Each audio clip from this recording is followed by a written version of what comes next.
하나님 말씀은 느헤미야 2장 19절 20절 말씀입니다.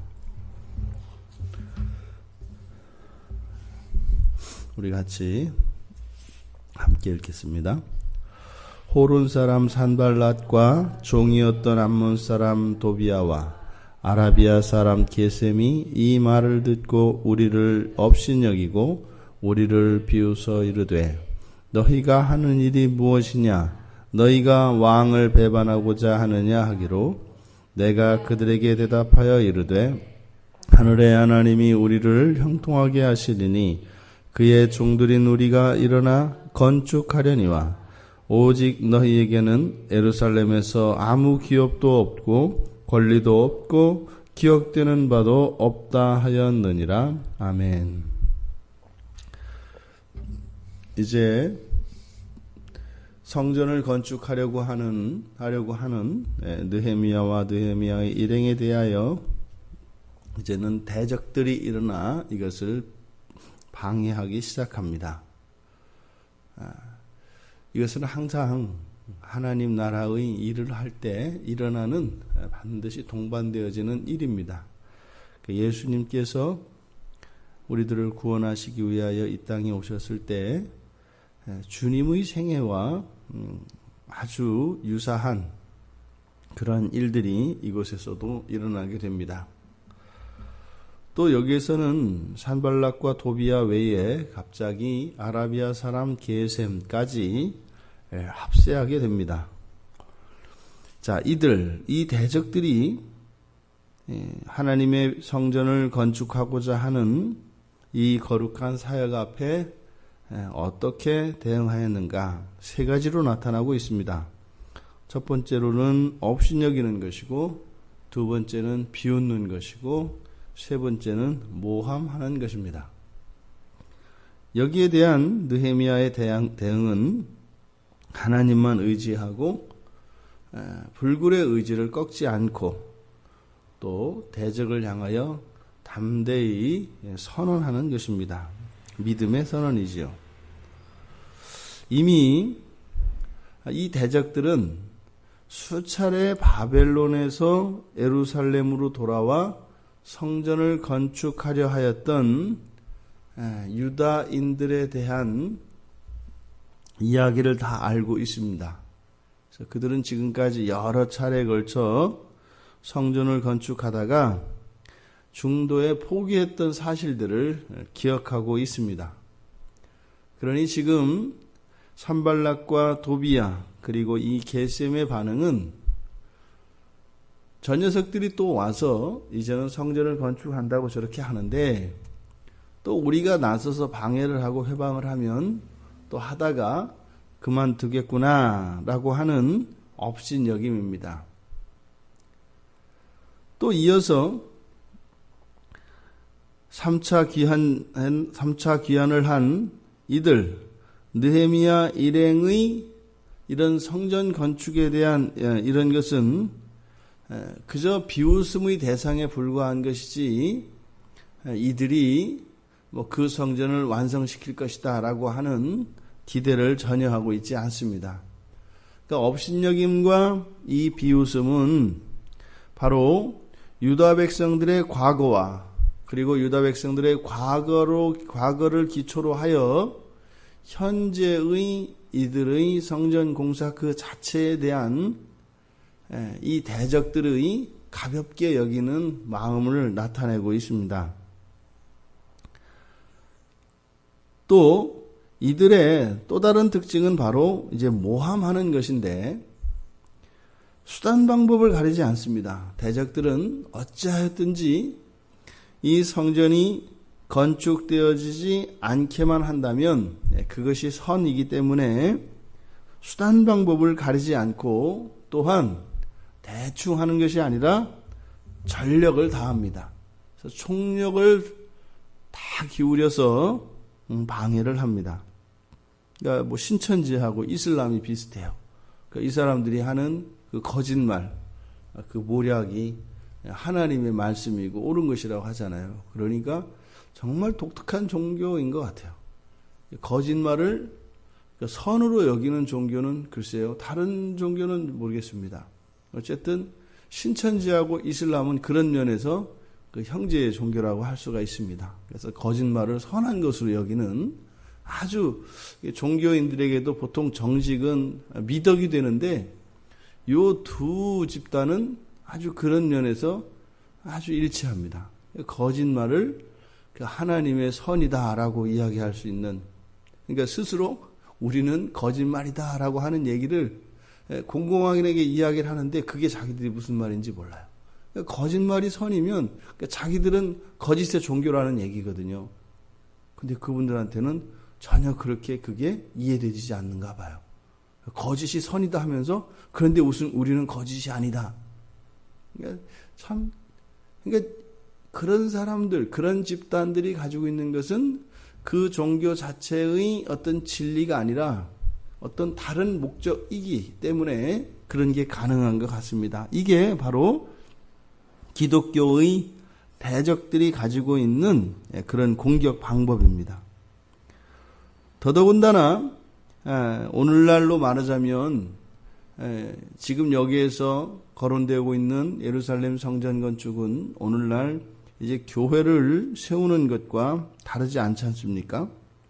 그러니까 지금 이들의 공격 목표는 딱 하나입니다. 이게 신자들로 하여금 그 성전을 건축하는 일에서 다른 곳으로 마음을 빼앗기게 하는 겁니다. 그러니까 다른 곳으로 그들의 신경과 주의를 돌려서 본래의 그 사명을 하지 못하도록 하는 것, 이것이 이들의 제1의 목적입니다. 그때 이들은 불법적인 일들뿐만 아니라 합법적인 일들까지 같이 진행을 시킵니다. 그래서 이런 합법적으로 일어나는 이 일들은 정말 곤란하게 되죠. 지금 이들이 하려는 일이 바로 너희가 왕을 배반하고자 하느냐, 이 얘기는 뭐예요? 지금 나라에 대해서 반역을 꾀하는 그 역적의 죄를 지금 뒤집어 씌우려고 하고 있는 것입니다. 그러니까 이것이 이렇게 지독할 정도로, 그리고 집요하게, 그리고 대역죄를 뒤집어 씌울 정도로 이렇게 방해하는 이유, 그게 무엇일까요?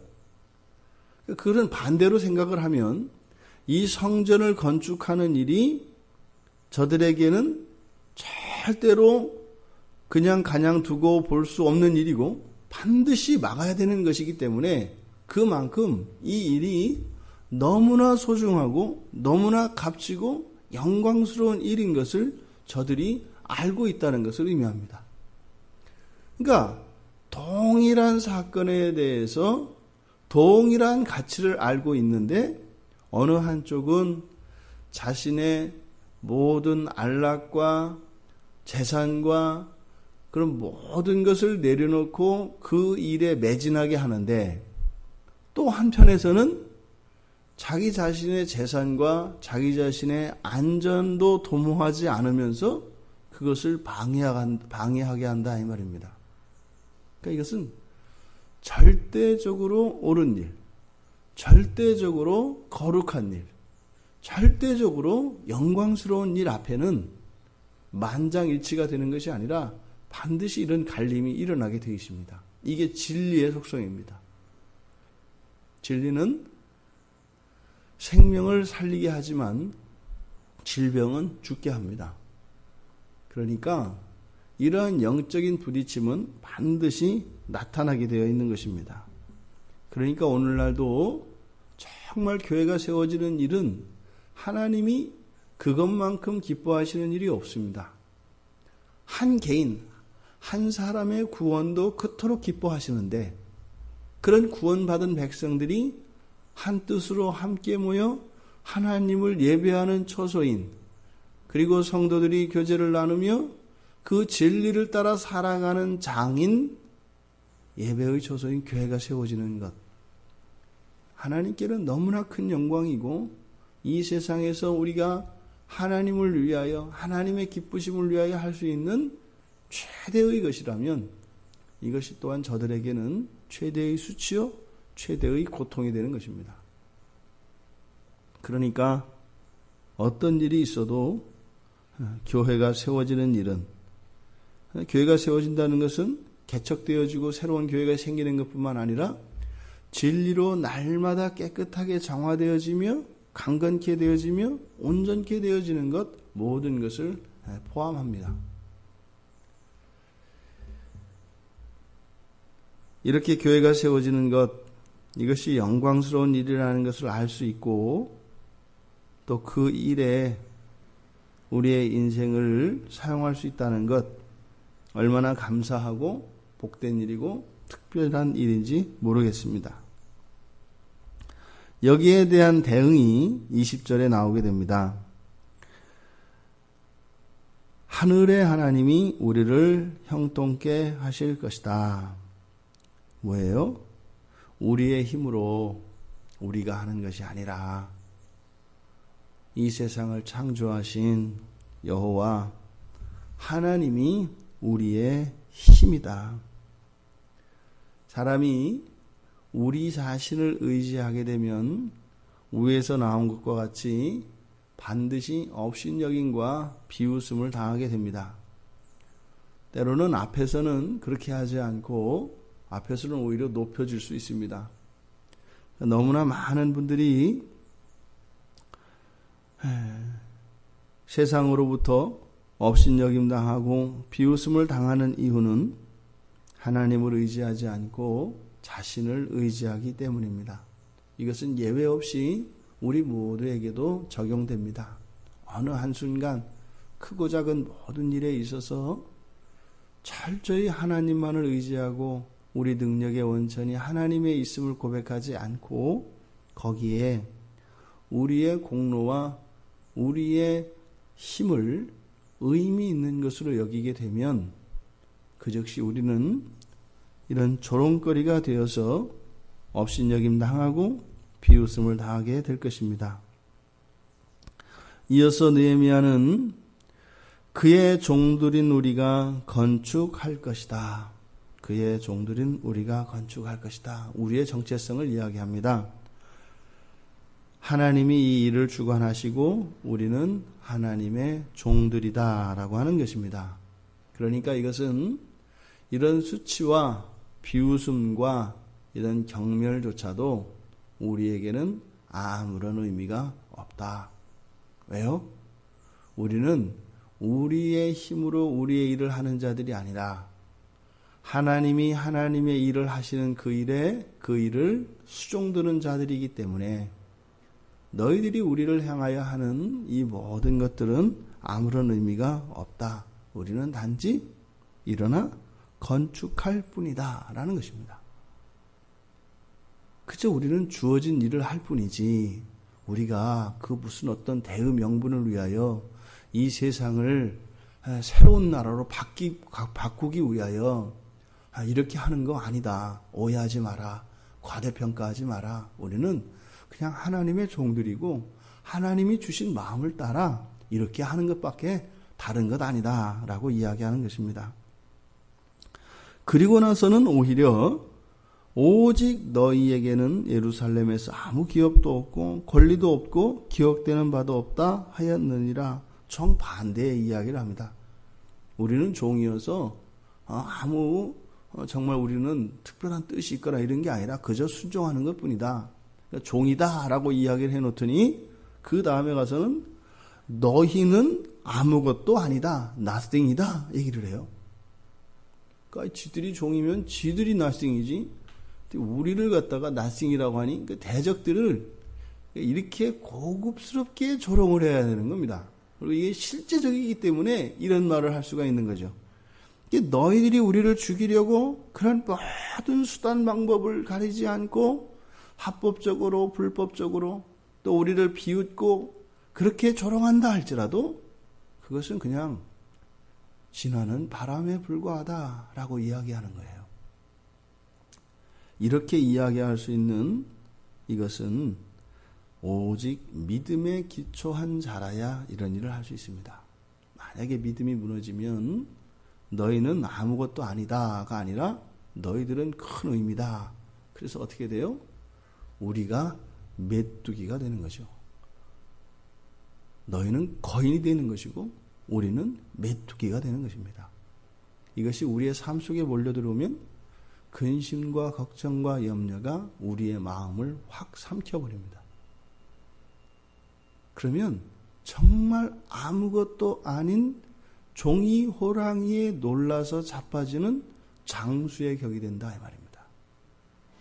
그래서 우리가 우리의 마음을 지키기 위해서는 영적 분별력이 필요하겠고 반드시 우리에게 요구되어지는 것은 믿음입니다.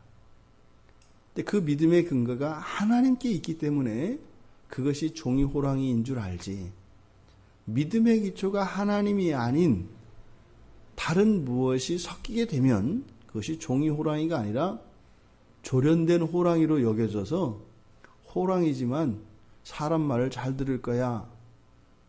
그렇게 하면 그 안에 두려움이 남아있게 됩니다. 하지만 말 안 들고 물을 수도 있다라고 하는 이런 두려움이 남게 된다 이 말입니다. 그래서 우리 그리스도인들이 이 세상을 살아가며 교회를 건축하고 지금 유다 백성들이 성전을 건축하는 이 일에서뿐만 아니라 우리 그리스도인들의 삶 속에서 오는 모든 도전과 환경적인 제약들로 인하여 우리의 마음이 위축되고 우리의 마음이 어두워지는 것은 우리의 믿음이 병들었기 때문입니다. 그래서 오히려 그럴 때에 순결하지 못한, 순수하지 못한 우리의 믿음을 되살펴볼 수 있는 그런 기회로 삼아야 하는 것입니다. 이것은 주님이 오실 날까지 계속될 겁니다. 업신여김이 있을 것이며 비웃음이 있을 것이며 모함을 당하는 일이 있을 것입니다. 그리스도인이라면 이 정도는 당해봐야죠. 이게 살아가는 동안 이 정도는 당해봐야죠. 그러니까 이런 것이 없다면 그 사람은 지금 바벨론에 앉아있는 사람이기 때문에 그래요. 예루살렘에 와서 성전을 건축하면 이런 일은 반드시 일어나게 돼 있다 이 말입니다.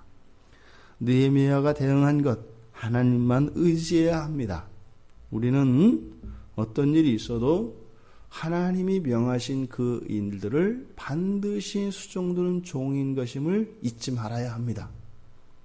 그리고 믿음을 가지고 이 일들을 하나님께서 반드시 이루실 것을 믿는 믿음으로 그저 우리에게 주어진 길을 갈 때 우리의 뒤로 펼쳐지는 하나님의 놀라운 일들을 경험하며 하나님의 능력의 아름다움과 그 영광을 간증하며 찬양하는 이들이 될 수 있을 것입니다. 이 한 날 그렇게 살아가는 복된 날 되기를 바랍니다. 같이 기도하겠습니다.